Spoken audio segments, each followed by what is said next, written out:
Hello viewers, welcome back to my YouTube channel. ಇವತ್ತು ನಾವು ಪಲಾವ್ ಮಾಡೋದನ್ನು ಹೇಗೆ ಅಂತ ನೋಡೋದಾ. ಈಗ ನೋಡಿ, ನಾನು ಇಷ್ಟೆಲ್ಲ ಐಟಮ್ಸ್ ತೊಗೊಂಡಿದ್ದೀನಿ ಪಲಾವ್ ಮಾಡೋಕ್ಕೆ ಅಂತ. ಫಸ್ಟಿಗೆ ನಾನಿಲ್ಲಿ ನಿಮಗೆ ತೋರಿಸ್ತೀನಿ ನೋಡಿ. ಈಗ ನಾನಿಲ್ಲಿ ಹಸಿಮೆಣ್ಸಿನ್ಕಾಯಿ 3 ಪಾವ್ಗೆ 12 ತೊಗೊಂಡಿದ್ದೀನಿ. ಒಂದು 4 ಗೆಡ್ಡೆ ಬೆಳ್ಳುಳ್ಳಿ, 1-2 ಸ್ಪೂನ್ ಧನಿಯಾ, ಶುಂಠಿ ಒಂದು 3 ಇಂಚು, ಮರಾಠಿ ಮೊಗ್ಗು ಮತ್ತು ಚಕ್ರ ಮೊಗ್ಗು ತೊಗೊಂಡಿದ್ದೀನಿ ನೋಡಿ.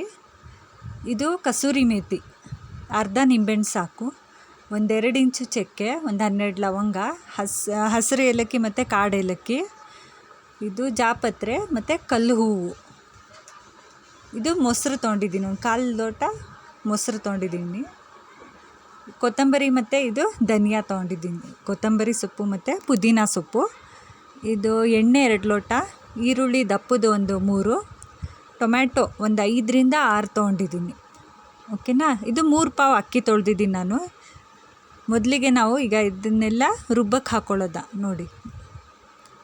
ಧನಿಯಾ, ಶುಂಠಿ, ಕಲ್ಲು ಹೂವು, ಚಕ್ಕೆ, ಲವಂಗ, ಏನೇನು ನಾನೀಗ ತೋರಿಸ್ದೆ ನಿಮಗೆ ಐಟಮ್ ಎಲ್ಲ, ಇದನ್ನೆಲ್ಲ ರುಬ್ಬಕ್ಕೆ ಹಾಕೋತಾ ಇದ್ದೀನಿ. ಕೊತ್ತಂಬರಿ ಸೊಪ್ಪು, ಪುದೀನ ಸೊಪ್ಪು ಎಲ್ಲ ಹಾಕಿ ಇದನ್ನೆಲ್ಲ ಸಾಫ್ಟಾಗಿ ಚೆನ್ನಾಗಿ ರುಬ್ಕೋಬೇಕು. ಈಗ ಕುಕ್ಕರ್ಗೆ ನಾನು 2 ಲೋಟ ಎಣ್ಣೆ ಹಾಕ್ತಾಯಿದ್ದೀನಿ. ಇದು ಪಲಾವ್ ಎಲೆ,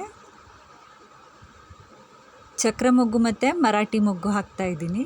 ಈಗ ಈರುಳ್ಳಿ ಹಾಕ್ತಾಯಿದ್ದೀನಿ. ಇದು ಈಗ ಚೆನ್ನಾಗಿ ಸಾಫ್ಟ್ ಆಗಬೇಕು. ಇಲ್ಲಿ ನಾನು 1 kg ಚಿಕನ್ ತೊಗೊಂಡಿದ್ದೀನಿ.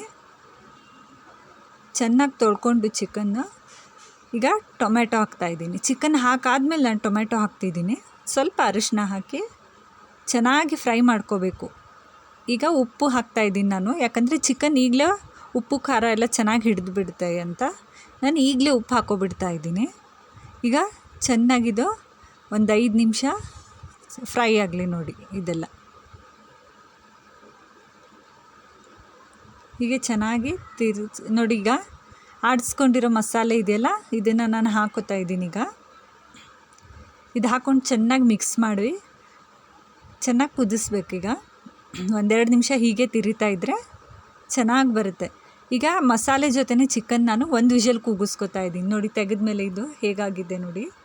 ಈಗ ಬಿಸಿನೀರು ಹಾಕೋತಾ ಇದ್ದೀನಿ ನಾನು. 3 ಲೋಟ ಅಕ್ಕಿಗೆ 6 ಲೋಟ ನೀರು ಹಾಕೋತಾ ಇದ್ದೀನಿ.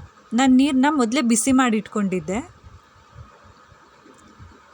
ನೋಡಿ. ಹೀಗೆ ಈಗ ಮೊಸರು ಹಾಕೋತಾ ಇದ್ದೀನಿ, ಕಸೂರಿ ಮೇಥಿ ಇದು, ಮತ್ತು ಈಗ ತೊಳೆದಿರೋ ಅಕ್ಕಿ 2 ಲೋಟ ಸಣ್ಣಕ್ಕಿ ಹಾಕಿ 1 ಲೋಟ ಬಾಸುಮತಿ ಅಕ್ಕಿ ಹಾಕಿದ್ದೆ ನಾನು. ಲಾಸ್ಟಲ್ಲಿ ನಿಂಬೆಹಣ್ಣು ಹಾಕಿಬಿಟ್ಟು ಇನ್ನೊಂದು ಸ್ವಲ್ಪ ಚೆನ್ನಾಗಿ ತಿರ್ಗಿಸ್ಬಿಟ್ಟು 2 ವಿಷಲ್ ಕೂಗಿಸಿದ್ರೆ ಪಲಾವ್ ಸೂಪರಾಗಿರುತ್ತೆ ನೋಡಿ. ಈಗ ಹೇಗೆ ಬರುತ್ತೆ ಅಂತ ತೋರಿಸ್ತೀನಿ ನೋಡಿ ನಿಮಗೆ. ನೋಡಿ, ನನ್ನ ಮಗ ಈಗ ತೋರಿಸ್ತಾನೆ ನಿಮಗೆ ಎಕ್ಸ್ಪ್ರೆಷನ್ಸು. ಅದು ನೋಡಿದ್ರೇ ನಿಮಗೆ ಹೇಗೆ ಗೊತ್ತಾಗುತ್ತೆ ನೋಡಿ ಪಲಾವ್ ಹೇಗಿದೆ ಅಂತ. Thank you. ನಿಮ್ಗೆ ಇಷ್ಟ ಆದರೆ ಲೈಕ್, ಶೇರ್, ಕಮೆಂಟ್ ಮಾಡಿ, ಸಬ್ಸ್ಕ್ರೈಬ್ ಮಾಡೋದನ್ನು ಮರೀಲೇಬೇಡಿ. Thank you. ಬಾಯ್.